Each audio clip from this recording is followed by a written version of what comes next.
Hi, welcome back to Thajus Curryworld. ഇന്ന് ഞാൻ വന്നിട്ടുള്ളത് ടിക്ടോക്ക് ട്രെൻഡിങ് ആയിട്ടുള്ള മിനി പാൻകേക്കിൻ്റെ റെസിപ്പി ആയിട്ടാണ്. ഒരു അടിപൊളിയാണ്. ഇത് നിങ്ങൾക്ക് കുട്ടികൾക്കൊക്കെ ഉണ്ടാക്കി കൊടുത്താൽ ഭയങ്കര ഇഷ്ടമാവും. അപ്പോൾ അതെങ്ങനെയാണ് ഉണ്ടാക്കുന്നതെന്ന് നോക്കാം.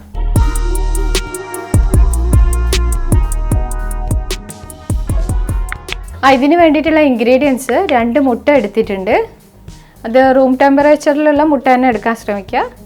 അതാണ് കേക്കും ഇങ്ങനെ പാൻ കേക്കൊക്കെ ഉണ്ടാക്കുമ്പോൾ ഏറ്റവും നല്ലത് റൂം ടെമ്പറേച്ചറുള്ള മുട്ടയാണ്. പിന്നെ ഞാൻ 1 കപ്പ് മൈദ എടുത്തിട്ടുണ്ട്. പിന്നെ 1/2 കപ്പ് പഞ്ചസാര, നല്ല പൊടിച്ച പഞ്ചസാരയാണ് എടുത്തിട്ടുള്ളത്.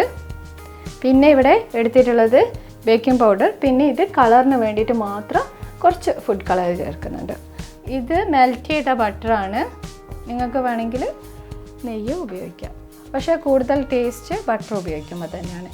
അതുകൊണ്ട് തന്നെ ബട്ടർ ഉപയോഗിക്കാൻ വേണ്ടി ശ്രമിക്കണം. അപ്പോൾ ഞാനിത് ഉണ്ടാക്കാൻ പോവുകയാണ്. അതിന് വേണ്ടിയിട്ട് ഇതാ പൊടികളൊക്കെ ഒന്ന് അരിച്ചെടുക്കണം.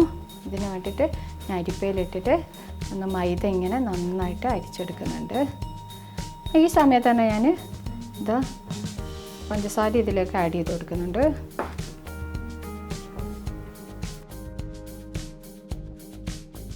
അപ്പോൾ ഇതാ നമ്മളിത് അരിച്ച് കഴിഞ്ഞിട്ടുണ്ട്. ഇതിൽ കുറച്ച് പഞ്ചസാരയുടെ ഒരു വലിയ പീസൊക്കെ ഇതിലുണ്ട്.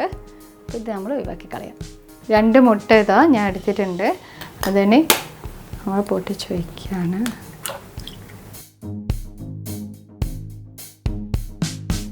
രണ്ട് മുട്ട ഞാൻ ഇവിടെ പൊട്ടിച്ചിട്ടിട്ടുണ്ട്. ഇനി ഇതേപോലെ നന്നായിട്ട് മിക്സ് ചെയ്ത് കൊടുക്കുക. ബീറ്ററൊന്നും ആവശ്യമില്ല, ജസ്റ്റ് ഇതേപോലെ ഒന്ന് മിക്സ് ചെയ്ത് കൊടുത്താൽ മതി. ഇനി ഇതിലേക്ക് മെൽറ്റഡ് ബട്ടർ ആഡ് ചെയ്ത് കൊടുക്കുന്നുണ്ട്. അപ്പോൾ ഈ മുട്ടയിലേക്ക് മൈദയും പഞ്ചസാരയും ബേക്കിംഗ് പൗഡറും ഇതേപോലെ നന്നായിട്ട് മിക്സ് ചെയ്ത് കൊടുക്കുക. കുറച്ചായിട്ട് വേണം മിക്സ് ചെയ്ത് കൊടുക്കാൻ. കാരണം ഫുള്ള് മിക്സ് ചെയ്താൽ ഇത് നന്നായിട്ട് ഇതേപോലെ മിക്സായി കിട്ടില്ല. അപ്പോൾ കുറച്ച് ഒഴിച്ചിട്ട് ഇതേപോലെ മിക്സാക്കി കൊടുക്കുക.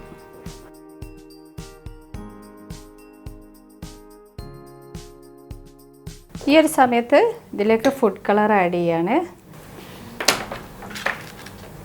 അപ്പോൾ ഇതാ ഫുഡ് കളർ ഇട്ട് നന്നായിട്ട് ഇതേപോലെ ഇങ്ങനെ മിക്സ് ചെയ്ത് കൊടുക്കുക. അത് നല്ലൊരു കളറായി വന്നിട്ടുണ്ട്. നമ്മൾ ഫുഡ് കളർ ഓപ്ഷണലാണ്, വേണമെങ്കിൽ മാത്രം ചേർത്താൽ മതി. ആ മെൽറ്റഡ് ബട്ടർ ആഡ് ചെയ്യുമ്പോൾ ഇതിനൊരു ഭയങ്കര ഒരു ടേസ്റ്റാണ് കേട്ടോ ഈ ബാറ്ററിന് തന്നെ. ഇതാ ഈ ഒരു കൺസിസ്റ്റൻസിയിലാണ് നമ്മുടെ ബാറ്റർ വേണ്ടത്. ഇതാ ഞാൻ ഇതിലേക്ക് ഒരു നുള്ളു ഉപ്പിട്ട് കൊടുത്തിട്ടുണ്ട്. എന്നിട്ട് ഇതേപോലെ ഒന്ന് മിക്സ് ചെയ്ത് കൊടുക്കുക. അപ്പോൾ ഇതാ ഞാൻ ഇതേപോലത്തെ ഒരു കവർ എടുത്തിട്ടുണ്ട്. എന്നിട്ട് ഈ മാവ് നമുക്ക് ഇതിൻ്റെ ഉള്ളിലേക്ക് ഒഴിച്ചു കൊടുക്കാം.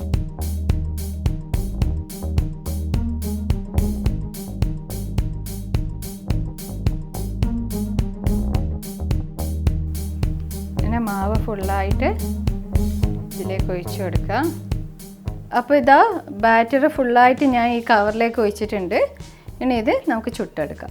അപ്പോൾ ഇതാ പാൻ റെഡി ആയിട്ടുണ്ട്. അപ്പോൾ ഇതിൽ ജസ്റ്റ് ഞാൻ ഇതേപോലെ ബട്ടർ ഒന്ന് തേച്ച് കൊടുക്കുന്നുണ്ട്, ഒട്ടിപ്പിടിക്കാതിരിക്കാൻ. പിന്നെ ഇതുണ്ടാക്കുമ്പോൾ എപ്പോഴും ശ്രദ്ധിക്കുക, നോൺ സ്റ്റിക്കിൻ്റെ പാൻ തന്നെ യൂസ് ചെയ്യുക. അപ്പോൾ ഇതാ ഞാൻ ഇത് ചെറുതായിട്ടൊന്ന് കട്ട് ചെയ്ത് കൊടുക്കുന്നുണ്ട്.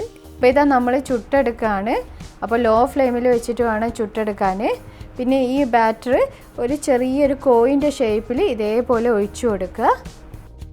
ഇതിന് കോയിൻ ബിസ്ക്കറ്റ് അല്ലെങ്കിൽ മുട്ട ബിസ്ക്കറ്റ് എന്നൊക്കെ പറയുന്നുണ്ട്. അപ്പോൾ ഇതാ ഞാൻ ഇവിടെ ഒഴിച്ചു കൊടുത്തിട്ടുണ്ട്. വലിയ പാത്രം എടുക്കുന്നതാണെങ്കിൽ പെട്ടെന്ന് കഴിയും. അപ്പോൾ ഇവിടെ ഇതാ നിങ്ങൾക്ക് കാണാം ഇത് ചെറിയ ഡോട്ടായിട്ട് വന്നിട്ടുണ്ട്. ആ ഒരു സമയത്ത് ഇത് ഞാൻ തിരിച്ചിട്ട് കൊടുക്കും.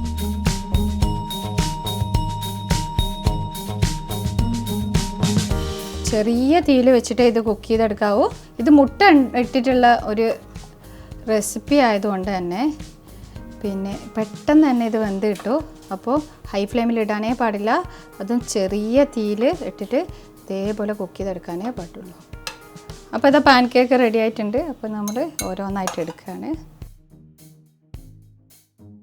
ഓവൺ ഉള്ളവർക്ക് വളരെ പെട്ടെന്ന് തന്നെ ഇത് റെഡിയാക്കി എടുക്കാൻ പറ്റും. അതിന് വേണ്ടിയിട്ട് നമ്മൾ ഒരു ബേക്ക് ചെയ്യുന്ന ട്രേ എടുക്കുക. എന്നിട്ട് അതിൽ നന്നായിട്ട് ബട്ടർ തേച്ച് കൊടുക്കുക.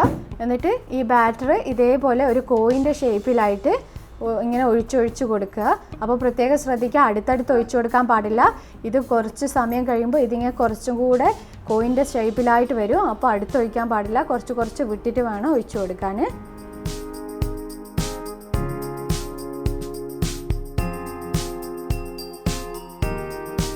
ഇത് ഞാൻ ഇനി ഓവനിലേക്ക് വെക്കാണ്. 200 ഡിഗ്രിയിൽ ഞാൻ 10 മിനിറ്റ് പ്രീ ഹീറ്റ് ചെയ്തിട്ടുണ്ട് ഓവന്. എന്നിട്ട് അതിന് ശേഷമാണ് ഞാൻ ഈ മാവ് വെച്ച് കൊടുക്കുന്നത്. ഇതാ ഇപ്പോൾ ഞാൻ പിന്നെയും 200 ഡിഗ്രിയിൽ 10 മിനിറ്റ് തന്നെ വെച്ച് കൊടുത്ത്. ഇതാ ഇപ്പോൾ 10 മിനിറ്റ് കഴിഞ്ഞിട്ടുണ്ട്. അപ്പോൾ നിങ്ങൾക്ക് കാണാം അതിൻ്റെ സൈഡൊക്കെ ഒരു ബ്രൗൺ കളർ വരുന്നുണ്ട്. ഈ ഒരു സമയത്ത് വേണം നമുക്ക് എടുക്കാൻ. ഓവനിൽ വെച്ചത് ഇതാ നന്നായിട്ട് വന്നിട്ടുണ്ട്. ഇത് റെഡി ആയിക്കുമെന്ന് മനസ്സിലാവുക ഇത് ഈ സൈഡിലൊക്കെ ഇതേപോലെ ഒരു ബ്രൗൺ കളർ വരുമ്പോഴാണ്. അപ്പോൾ ഇതാ ഇത് ഞാൻ പാനിൽ ചുട്ടെടുത്തതാണ്. നന്നായിട്ട് വന്നിട്ടുണ്ട്. അപ്പോൾ നിങ്ങൾക്ക് ഓവൻ ഇല്ല എന്നുണ്ടെങ്കിൽ പാനിൽ ചുട്ടെടുക്കാവുന്നതാണ്. അടിപൊളിയായിട്ടുണ്ട്. പിന്നെ ഇത് ഞാൻ ഓവനിൽ ചെയ്തതാണ്. അത് സൂപ്പറാണ്, നല്ല ക്രിസ്പി ആയിട്ടുണ്ട്. രണ്ടും അടിപൊളിയാണ്. അപ്പോൾ നിങ്ങൾക്ക് ഏത് വേണമെങ്കിലും ചെയ്തെടുക്കാവുന്നതാണ്. ഇത് നാട്ടിൽ മുട്ട ബിസ്ക്കറ്റ്, മിനി പാൻ കേക്ക്, അതേപോലെ തന്നെ കോയിൻ ബിസ്ക്കറ്റ് എങ്ങനെയൊക്കെ പറയുന്നുണ്ട്. ഭയങ്കര ടേസ്റ്റാണ്. ഞാൻ 1-2 പ്രാവശ്യം ഉണ്ടാക്കിയപ്പോൾ ഒക്കെ കുട്ടികൾക്ക് ഭയങ്കര ഇഷ്ടമായി. അപ്പോൾ ഇടയ്ക്കിടയ്ക്ക് ഉണ്ടാക്കാൻ വേണ്ടിയിട്ട് പറയാറുണ്ട്. അപ്പോൾ എല്ലാവരും ട്രൈ ചെയ്ത് നോക്കിയിട്ട് ഫീഡ്ബാക്കൊക്കെ അറിയിക്കുക. അപ്പോൾ ലൈക്ക് ചെയ്യുക, ഷെയർ ചെയ്യുക, സബ്സ്ക്രൈബ് ചെയ്യുക.